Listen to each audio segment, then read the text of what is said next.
ഇന്ന് നമ്മൾ കപ്സ പൗഡറും അതുപോലെ തന്നെ നല്ല ബിരിയാണി പൗഡറും എങ്ങനെ നമുക്ക് വീട്ടിലുണ്ടാക്കാം എന്നുള്ളതാണ് നോക്കുന്നത് കേട്ടോ. ആദ്യം നമ്മൾ ചട്ടി ചൂടാക്കി അതിൻ്റെ ഫ്ലെയിം നല്ല ചട്ടി ചൂടായതിന് ശേഷം ഫ്ലെയിം സിമ്മൊക്കെ മാറ്റാം കേട്ടോ. അതിന് ശേഷം ഒരു 6-7 ടീസ്പൂൺ പച്ചമല്ലി അത് നല്ലോണം ഒന്ന് ചൂടാക്കി എടുക്കുക കേട്ടോ. അതിൻ്റെ കൂടെ തന്നെ ഒരു 6-7 പീസ് പട്ട, 2 ഇഞ്ച് കനത്തിലുള്ള പട്ട ഉണ്ടാവില്ലേ, അതെടുത്തിട്ട് അതും അതിൻ്റെ കൂടെ തന്നെ ഇടാം കേട്ടോ. അത് രണ്ടാണ് ചൂടാവാൻ ഇത്തിരി സമയം എടുക്കുന്നത്. അപ്പോൾ അത് രണ്ടും ഒന്നിച്ച് തന്നെ ഇടാം. സ്പൈസസ് ചൂടാക്കുമ്പോൾ ഒരിക്കലും കരിഞ്ഞു പോകരുത് കേട്ടോ. ആ രൂപത്തിൽ വേണം ഫ്ലെയിം അറേഞ്ച് ചെയ്ത് വെക്കാൻ. പിന്നെ അതൊക്കെ 2 ടീസ്പൂണ് പെരുംജീരകല്ലേ അതിടാം കേട്ടോ.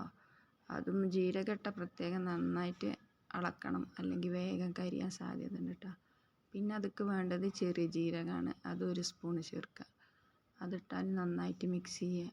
പിന്നെ ഒരു 8-10 ഗ്രാമ്പൂല്ലേ അതിടാം കേട്ടോ. പിന്നെ ഒരു ഡ്രൈ ലെമണില്ലേ, ഉണക്ക നാരങ്ങയുടെ ഒരു 1/4 ഭാഗം, കുരുപടരുത്, കുരുപ്പെട്ട കയ്പ്പാവും കേട്ടോ. പിന്നെ ഒരു ബേ ലീഫിൻ്റെ ഹാഫ്, ഒരു 4-5 ഏലക്കായ കേട്ടോ.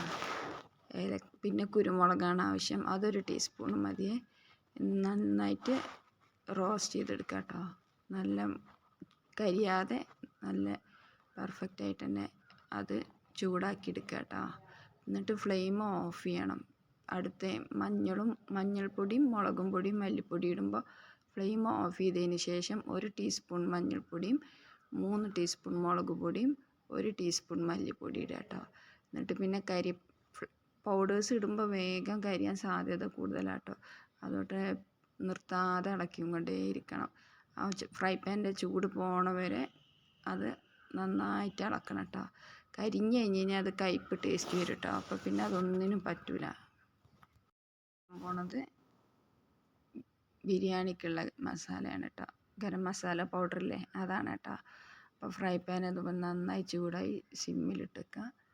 എന്നിട്ടൊരു 10-20 പട്ട ഉണ്ടാവില്ലേ, അത് ചെറിയ 2 ഇഞ്ച് നീളത്തിലുള്ള പീസസ് ആക്കിയിട്ട് അത് ഇടാം കേട്ടോ. എന്നിട്ട് ചൂടായതിന് ശേഷം 15 ഏലക്കായ അതൊക്കെ ഇടാം കേട്ടോ.